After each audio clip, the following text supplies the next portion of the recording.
The morning sunlight pierced through the ashes where my house once stood, leaving me breathless and overwhelmed.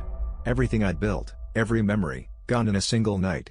But as I stood there, surrounded by the remnants of my past, a strange sense of determination ignited within me.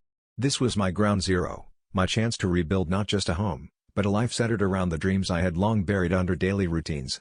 Brick by brick, I started anew, pouring my heart into every corner, every space.